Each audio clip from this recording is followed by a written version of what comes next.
You know what's interesting about getting older? We spend a lot of time thinking about what we should eat, and that's a good thing. But very few people talk honestly about the foods that are quietly doing damage, day after day, to the bodies of people over 60.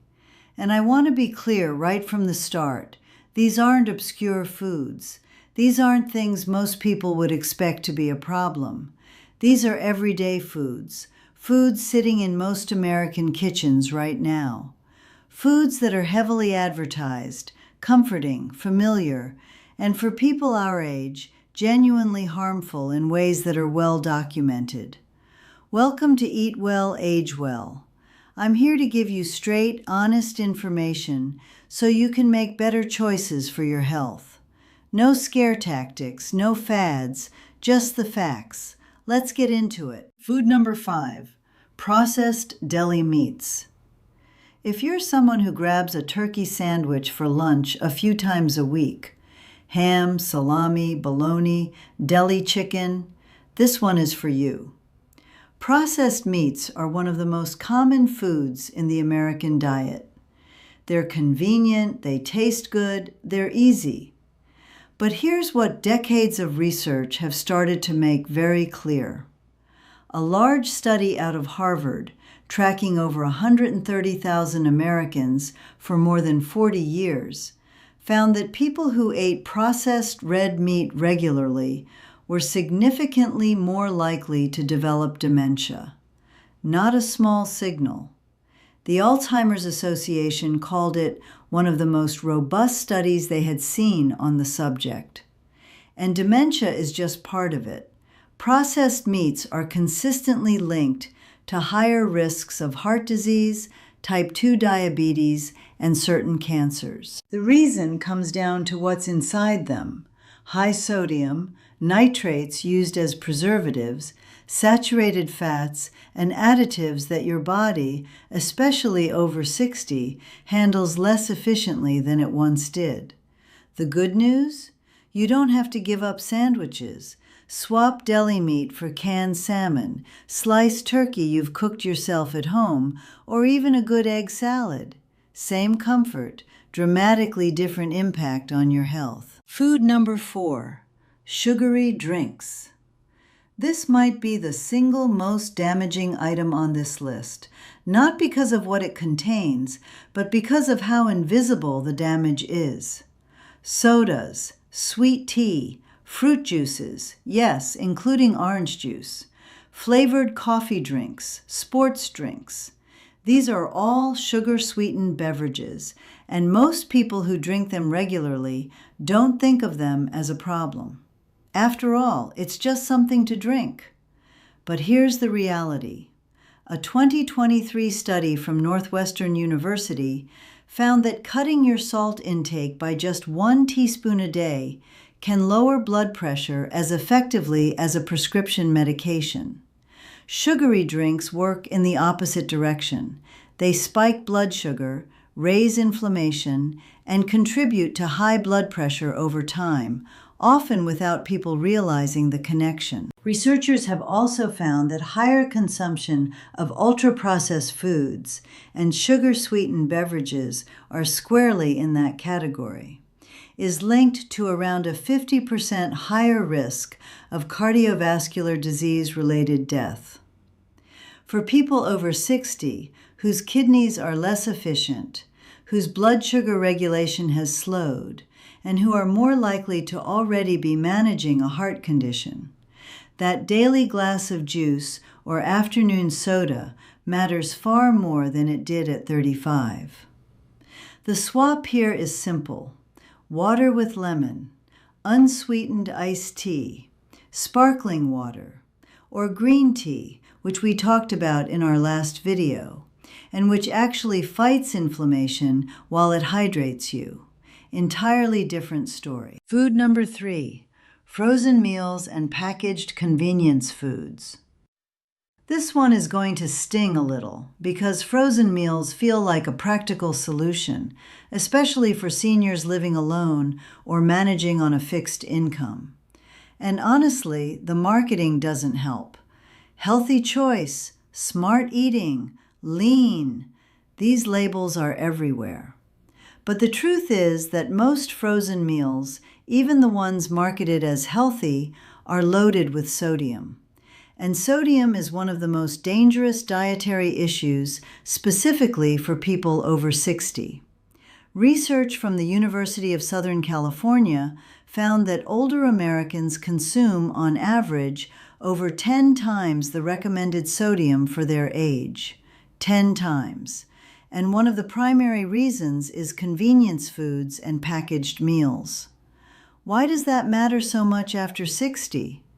Because excess sodium raises blood pressure, strains the kidneys, and contributes directly to heart disease and stroke, all conditions that become significantly more common as we age. A frozen dinner that looks perfectly reasonable might contain 900 to 1,200 milligrams of sodium in a single serving, which is close to or over the entire daily recommended limit for an older adult. If convenience matters to you, and there's no shame in that, a better approach is batch cooking on weekends. Make a large pot of soup, a tray of roasted vegetables, or a simple grain dish, and portion it into containers for the week. Convenience you actually control. Food number 2, fried foods.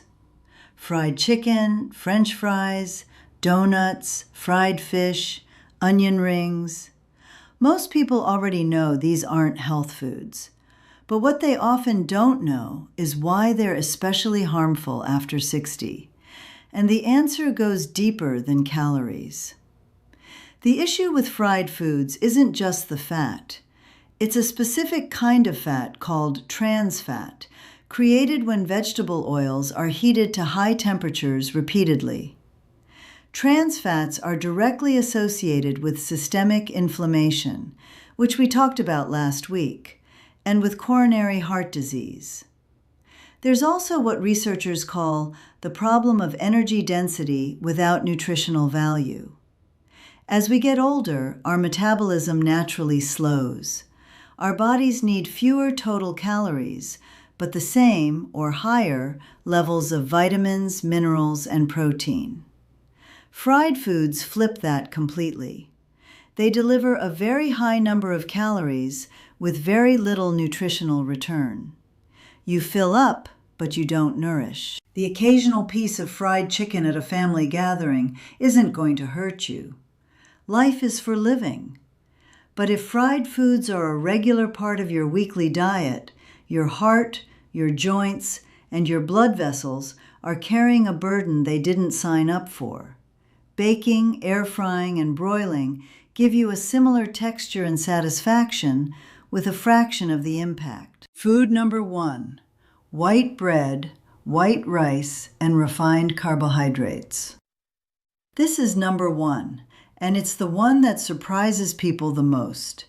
Because on the surface, white bread doesn't feel dangerous. It feels neutral, plain, harmless. But refined carbohydrates, white bread, white rice, most crackers, regular pasta, pastries, and baked goods made with white flour are among the most consistently problematic foods for people over 60, and here's why. When you eat refined carbs, your body digests them almost immediately and converts them straight to sugar in the blood. For a 25-year-old with a highly responsive metabolism, this is handled quickly. But after 60, your body's ability to regulate blood sugar has slowed considerably. The result is a spike, and spikes, repeated over years, are a primary driver of type 2 diabetes, chronic inflammation, weight gain around the midsection, and increasingly, cognitive decline. A 2024 analysis published in JAMA Network Open, looking at over 92,000 adults over 28 years, found that diet quality was one of the most significant predictors of healthy aging. And refined, ultra-processed carbohydrates consistently showed up on the wrong side of that equation. The swap here doesn't require giving up bread or rice entirely. It just requires a label check. Whole grain bread, where whole wheat flour is the first ingredient. Brown rice instead of white. Oats instead of sugary cereal. These swaps take about 30 seconds at the grocery store and genuinely change the picture over time. Now, let's recap what we learned. To bring it all together, the 5 foods worth cutting back on after 60. Processed deli meats, sugary drinks, frozen and packaged convenience foods, fried foods, and refined carbohydrates like white bread and white rice. None of these need to be completely off limits forever. The goal isn't perfection, it's awareness. Because once you know what's happening inside your body when you eat these things regularly, the choices become a lot easier to make. If this was helpful, hit subscribe. We put out new videos every week on practical nutrition for people over 60. And if you watched our last video on the 8 superfoods that fight inflammation, you'll notice a pattern. The foods that heal and the foods that harm are usually sitting right next to each other in the same grocery store. Knowing the difference is everything. Take care of yourself. Talk to you next week.